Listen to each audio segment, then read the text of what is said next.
A NBA tá numa transição, fim da era Curry, LeBron, novas rivalidades começando, antigas cobranças voltando, e essas finais de conferência representam exatamente isso. O Oklahoma City Thunder chega como atual campeão. Eles entraram na temporada com mentalidade vencedora, jogando como um time que sabia o que precisava fazer para defender o título, dominantes do começo ao fim.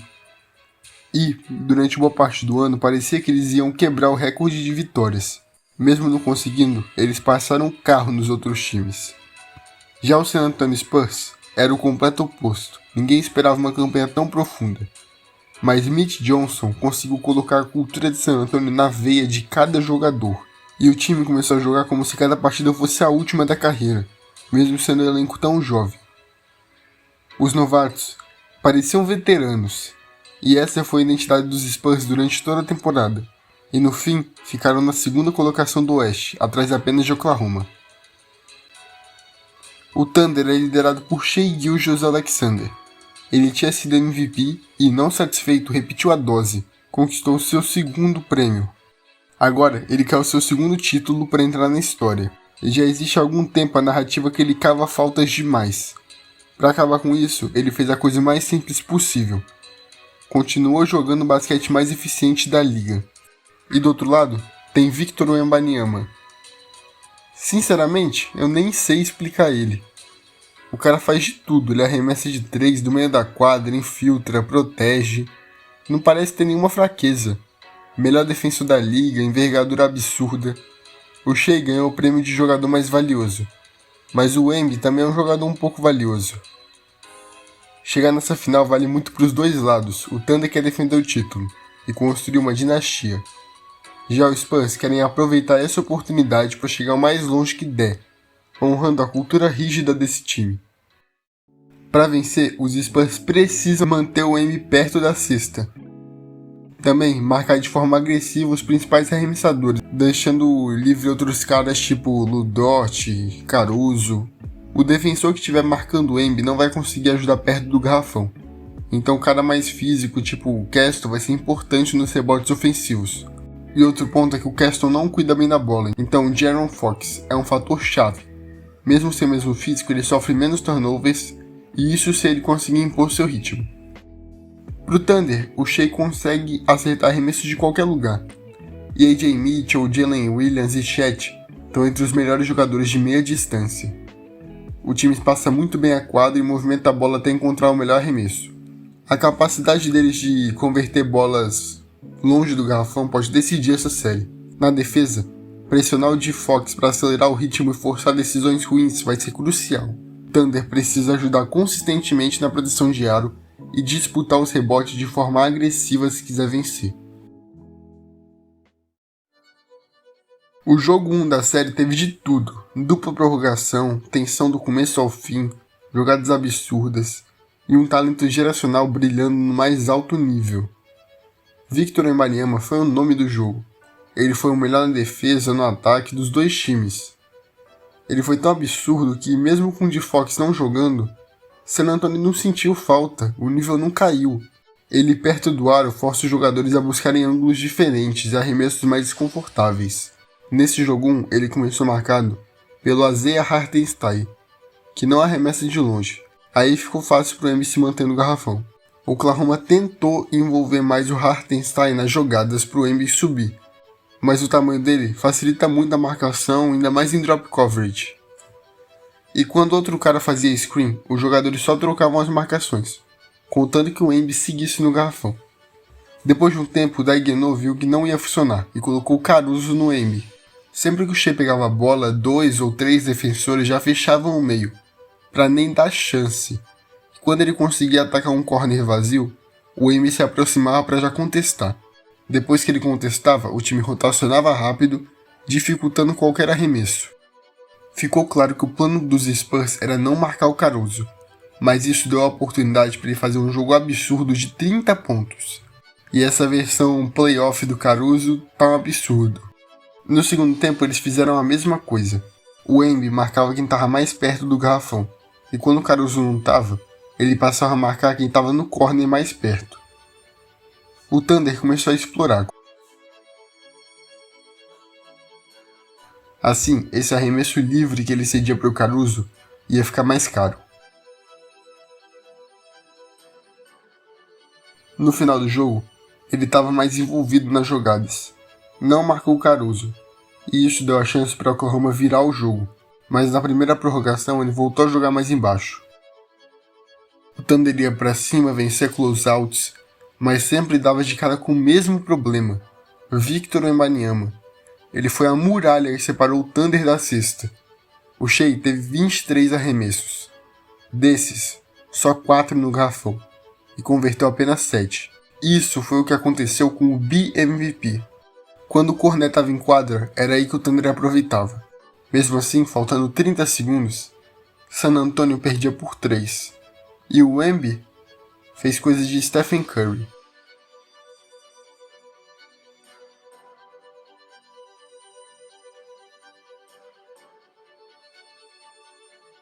Ele fez de tudo na prorrogação, deu um pôster absurdo no chat, pegou 9 rebotes ofensivos no jogo e simplesmente tomou conta da partida. O moleque de 22 anos não sentiu pressão, terminando com 40 pontos e 24 rebotes, jogando 49 minutos, o seu recorde da carreira. E isso tudo contra os atuais campeões. Ele mudou todo um estilo de jogo e deixou um gosto amargo na noite em que o Shai recebeu o prêmio de MVP. Sobre os outros que brilharam, o Dylan Harper é um veterano disfarçado. Contra a defesa que mais dificulta para os armadores, ele meteu 24 pontos, 11 rebotes e 6 assistências.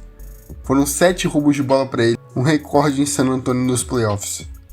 Stephen Castle sofreu bem com a marcação, mas mesmo com 11 turnovers, compensou na defesa, nas jogadas decisivas e nos passes, terminando com plus-minus de -1.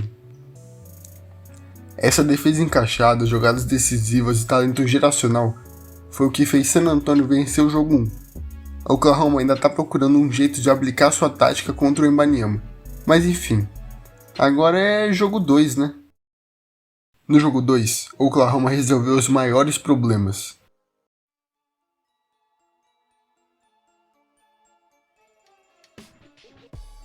O Thunder inteiro se movimentou muito mais, e isso mudou completamente o ataque.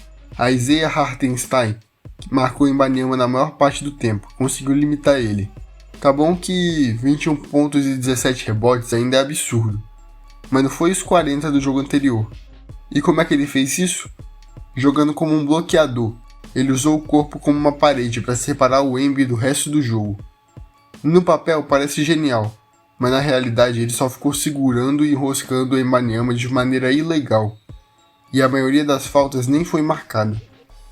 Teve até um lance, esse aqui com o Castle, que ele deveria ter sido ejetado do jogo, mas o juiz não viu, erro grosseiro da arbitragem, e ficou por isso, além dos vários erros de faltas no Wemby que não foram marcadas, favorecendo Oklahoma. Esse papel de bloqueio foi crucial para botar o Shai no jogo. As screens entre ele e Caruso foram muito usadas, tanto o pick and pops, onde o Caruso acabava livre para arremessar, quanto trocas buscando deixar o Shai contra o Wemby. Quando o Wemby ia marcar em drop, o Shai conseguiu um arremesso confortável de meia distância, que para ele já é automático. Com essa estratégia, ele terminou com 30 pontos e 9 assistências, enquanto o Caruso veio para 17, acertando 3 das suas 4 bolas de 3. E o Shai simplesmente comeu a bola. Nessa jogada, ele coloca o Carter Bryant para dançar e consegue um arremesso completamente livre. Outra diferença foi como ele lidou com as dobras. Dessa vez, ele tomou sempre a decisão certa, e isso desmontou a defesa de San Antonio. Jerry McCain, mesmo sem arremessar bem, foi importante espaçando a quadra. Nesse jogo, esses arremessos não caíram, mas no jogo que cair, é aí que San Antonio vai pagar caro. Dylan Harper teve um jogo bom, mas ele lesionou, e vai começar o próximo jogo vindo do banco. Já Castle continuou sofrendo muito com a marcação. Ele deu 8 assistências, mas também terminou com 9 turnovers. E o destaque ofensivo dos Spurs foi o Devin Vassell. Espaçando a quadra e matando bola atrás de bola, ele converteu 6 de 12 do perímetro, terminou com 22 pontos. Mas o fator mais decisivo da partida foi o Hartenstein. Além da defesa física, muitas aspas nesse física, ele fez 10 pontos e pegou 8 rebotes ofensivos. Diferente do jogo 1, San Antonio não conseguiu aplicar as mesmas táticas. O Thunder controlou o ritmo, encontrou respostas para a defesa dos Spurs e liderou praticamente o jogo inteiro, ficando na frente 80% da partida e empatando a série em 1-1. No jogo 3, D-Fox estava de volta, enquanto J-Dub não jogou. A partida começou completamente diferente. Logo no começo, os Spurs abriram 15-0, atropelando Oklahoma, mas o ritmo virou rápido. Depois dessa vantagem gigante, o Thunder praticamente não olhou para trás. Castle, Fox, Harper tiveram aproveitamentos ruins e durante boa parte do jogo ninguém conseguia achar o Wembanyama. A primeira ponte aérea para ele só foi chegar lá para o fim do terceiro quarto. A tática que levou os Spurs até essas finais não foi bem executada, e o que decidiu o jogo foi a profundidade dos elencos. O banco dos Spurs foi mal. Do Cornet não protegeu o aro, nada encaixou. Enquanto isso, o de Oklahoma fez uma partida absurda, quase 50 pontos a mais do que o de San Antonio. Metade dos pontos do Thunder veio do espaço que o Shea cria. Quando ele tá com a bola, os defensores se aproximam na hora, mas eles sempre acham um passe livre, e isso foi crucial para o ataque funcionar. McCain terminou com 24 e Jay Will com 18. O Thunder começou perdendo por 15 e terminou vencendo por 15. Foi nessa noite, dominando depois de um começo caótico e atropelando na profundidade de elenco, que Oklahoma abriu 2-1 na série.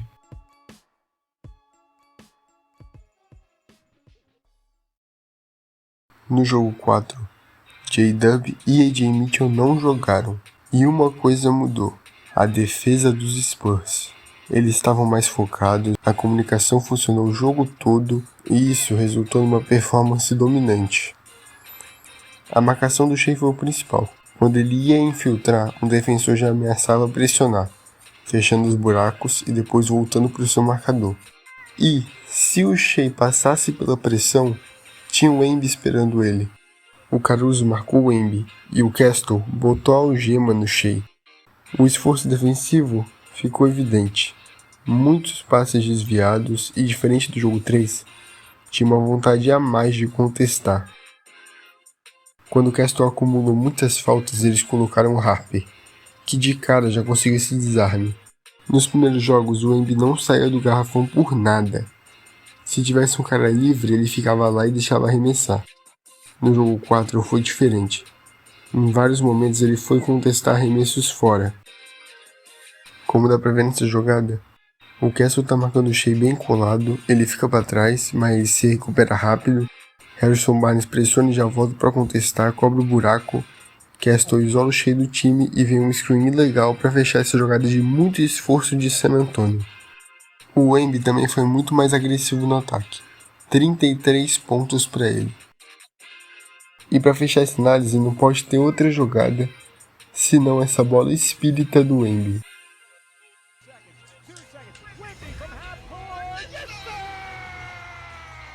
O ataque de San Antonio não foi brilhante, não foi genial, mas a defesa desequilibrou o jogo. Todas essas mudanças juntas limitaram o melhor ataque da liga a só 80 pontos. E cada um desses pontos demandou muito esforço, muita luta. O Spurs não cedeu nada. Esse jogo foi uma vitória gigante para San Antonio. Foi um amasso. E agora o momento da série muda para o jogo 5 em Oklahoma. A equipe do Thunder veio para o jogo 5 com muitos ajustes nos dois lados da quadra. E isso mudou tudo. Um deles foi a marcação em pick and roll. Na maioria do jogo, o Hartenstein ignorava o armador e focava só em ficar colado no Wembanyama. Isso abriu oportunidades, mas também fechou uma ameaça grande. Aí ele consegue segurar o Wemby, negar rebotes, negar ponte aérea e negar danos. Outro ponto positivo foi marcar o Castle por baixo das screens, já que o perigo de arremesso dele é baixo.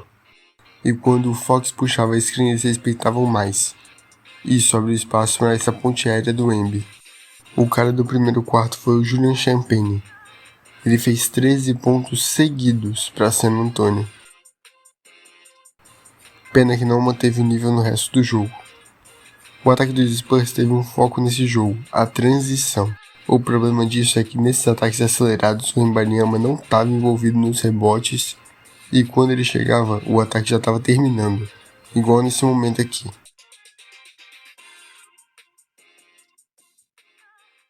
Hoje a bola de 3 não caía para San Antonio.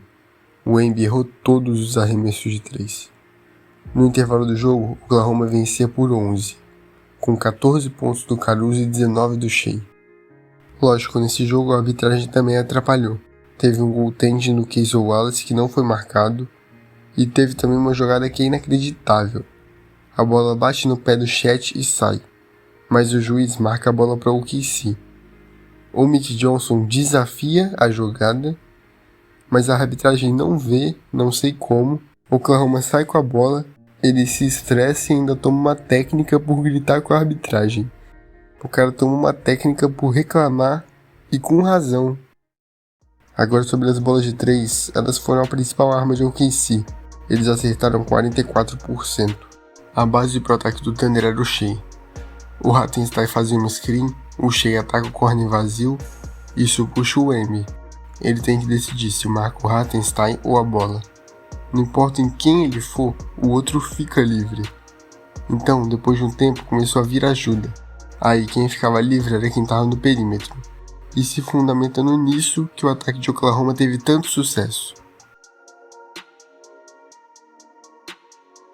Entre os destaques de Oklahoma está o Caruso, com um jogo gigante de 22 pontos, 6 assistências e 3 roubos de bola. Também Jerry McCain, que foi titular e meteu 18 no segundo tempo. E Chet, que finalmente teve um jogo bom nessa série, um duplo-duplo de 16 pontos. Mas o MVP da noite foi o Hartenstein. Ele pegou 6 rebotes ofensivos, teve um plus-minus de mais 24, marcou bem o Wemby, fez boas screens e ainda explorou as costas no pick and roll. Todas essas adaptações do Diagonal refletiram no resultado. O Wemby teve sua pior pontuação até agora, 20 pontos, e pela primeira vez terminou com plus-minus negativo. O Thunder sobrou fisicamente. Essa profundidade do elenco garante um descanso maior para eles. Já pelos Spurs, o Wemby jogou 38 minutos e no fim do jogo estava morto. Keldon Johnson já estava com a língua para fora. Essa virada depois de ser amassado foi muito importante e mostra a experiência do time. Agora, o jogo 6 já pode definir um eliminado. Ou talvez já pode definir o jogo 7.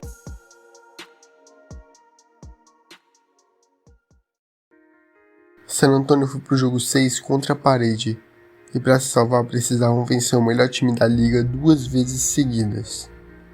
Os Spurs vieram com o mesmo ataque do jogo 5, basicamente a mesma coisa. A diferença foi que ao invés de errar todas as bolas de 3, o Wemby matou 4 de 9. Ele começou o jogo muito quente, 11 pontos no primeiro quarto, e os Spurs chegaram para o segundo quarto vencendo de 35-22. Oklahoma ficou tentando pick and roll pelo meio várias vezes, ao invés de repetir o que eles fizeram no jogo 5. Mais tarde eles voltaram a usar o pick and roll do jogo 5, mas os Spurs tinham se adaptado. O Wemby conseguiu ficar perto da cesta, mesmo o Oklahoma atacando seu lado da quadra, e um fator que ajudou foi o Lu Dort. Quando ele está no jogo, o San Antonio consegue deixar o Wemby perto do aro, e para fazer isso, eles só deixam ele livre no perímetro. Hoje mesmo ele arremessou 1 de 9 para 3. A marcação do Shea foi muito bem feita, isolando ele, contendo o impacto e jogando para o meio. O único jeito dele pontuar era com arremessos mais longos.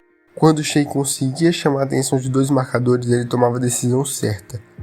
Mas os arremessos não caíram. Na real, vários arremessos que ele normalmente acerta, não acertou nesse jogo. E isso pode até ser demérito dele, mas talvez seja muito mérito dos defensores de San Antonio. Castle, Dylan Harper, Devin Vassell. O Vassell mesmo está sendo um dos melhores 3&D da série. Nesse jogo ele acertou 4 de 7 para 3, sem nenhum arremesso de 2, além de marcar muito bem o Shea. Esses ajustes defensivos destruíram o ataque de Oklahoma, que ficou só com 91 pontos.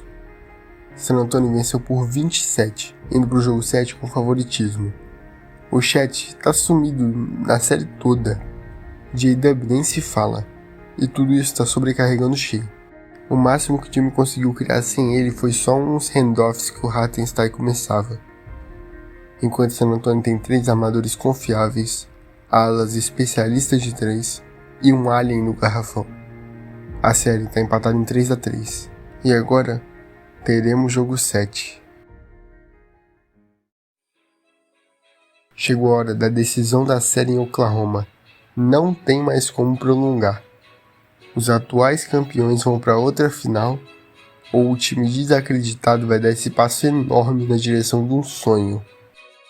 Os Spurs começaram abrindo 27-13, fazendo o time de Oklahoma parecer pequeno. A defesa e o ataque em transição foi o que possibilitou essa vantagem. O ataque de OKC sofreu vários turnovers. E sempre na hora de defender a transição eles erravam a comunicação ou o Shea voltava caminhando para a defesa. E essa falta de comprometimento entregou pontos fáceis, igual essa rebodante do Castle.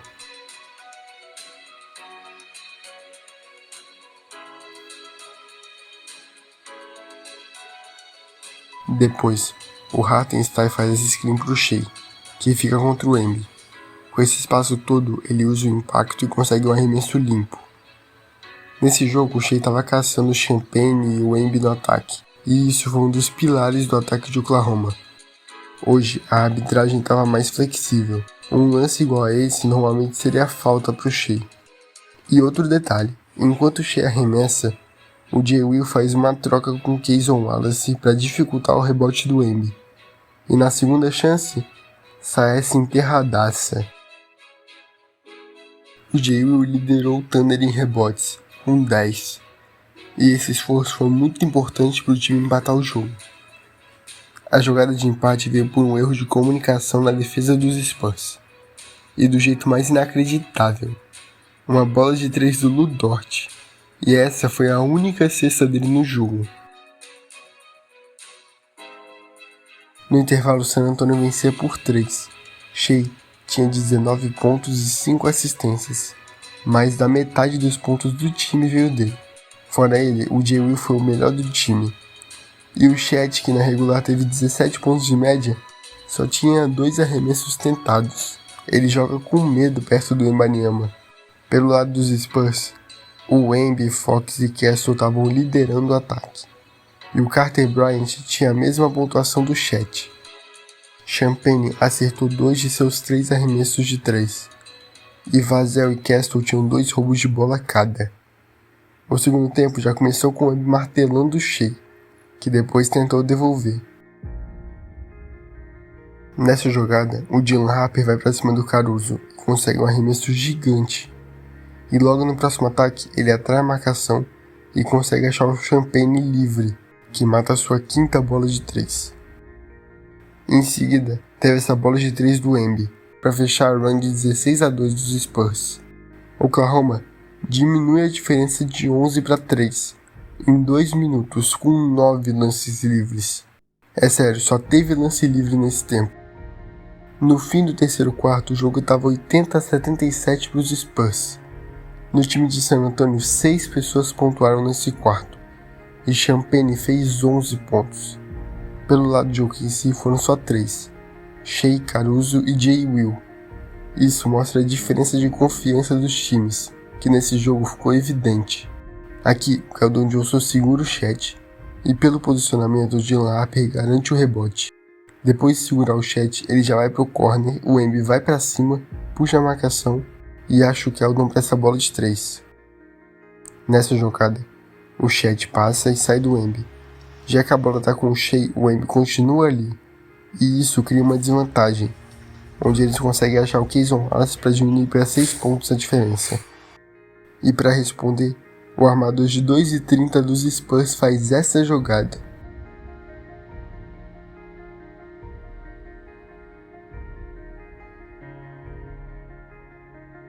Faltando 8 minutos, o Wembanyama faz sua 5ª falta e fica a uma jogada de ser ejetado. Faltando 8 minutos, o Wembanyama faz sua 5ª falta e fica a uma jogada de ser ejetado. Por isso, ele vai pro banco. E até agora, os minutos com ele no banco foram um desastre. mas San Antonio vai precisar que o time jogue bem se quiser ganhar esse jogo 7. Oklahoma faz 5 pontos e o placar fica 97-91. Hartenstein rouba a bola e corre para diminuir a vantagem.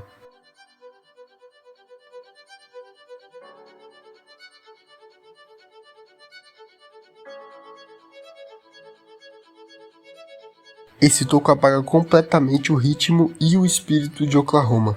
Uma jogada dessa em um jogo 7 de finais de conferência é para entrar para a história. Quando o time mais precisou dele, ele entregou para os Spurs a melhor jogada da carreira. Com o clima mudado, Vassell vira o jogo para o Champagne que mata essa bola absurda, sua 6ª bola de 3. O time do Thunder já estava desanimado. Para conseguir cada cesta eles tinham que se matar, enquanto para os Spurs estava relativamente fácil. Nessa jogada o Embiid está no garrafão, mas o Caruso que está perto nem vai com tanta vontade de pegar o rebote. E o Harper consegue outro rebote ofensivo e a cesta. Falando no Harper, olha a jogada que ele fez depois para cima do Shea. E para mim, a jogada que definiu o jogo foi essa. O Shea infiltra e dá de cara com o Embiid, que já tem 5 faltas. E ao invés de ir para cima e fazer o que ele faz de melhor, ele passa a bola. Essa, a presença do Embiid no garrafão e esse medo que os jogadores têm dele é o que definiu essa série. Com uma diferença impossível de recuperar, e nos segundos finais, Vassell veio para fechar o caixão.